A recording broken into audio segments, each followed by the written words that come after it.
Well, good morning, City Church family and friends. Today is October the 31st, 29 degrees outside.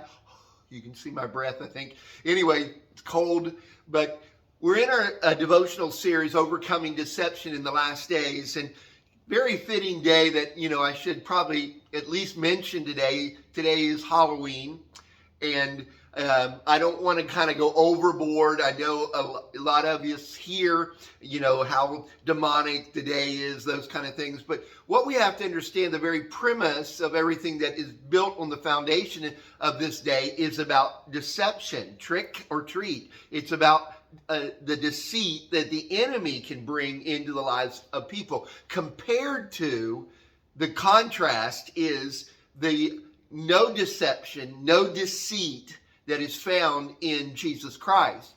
I was reading last night, I'm going to mention this again on Thursday and try to tackle it a little more, but in the book of Isaiah chapter 53 is what we call a messianic prophecy, or it's a prophecy about the characteristics of Jesus that were fulfilled in his life and his ministry.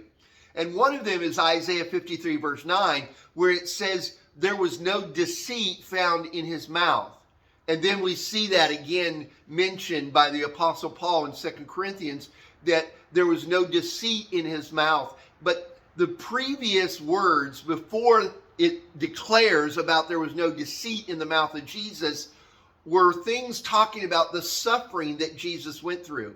So it was directly correlating that Jesus went through horrific suffering, mocking and the scourging, the beatings, everything that he went through, even up to the point of the cross and the death that he suffered for us.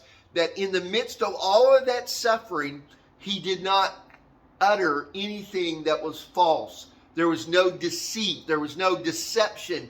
There was no manipulation. There was no sarcasm. There was nothing coming out of his mouth that was not truthful.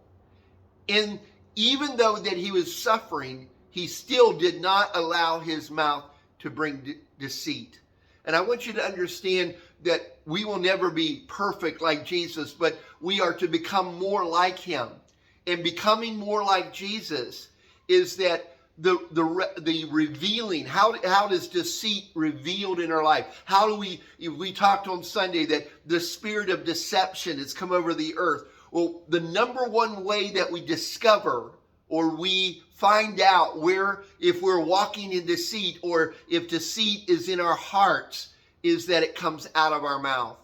Examine your words today. Think about what you're saying, and then let the Holy Spirit reveal to you whether we're really walking in the character like Jesus, that there's no deceit, nothing false that is coming out of our mouth.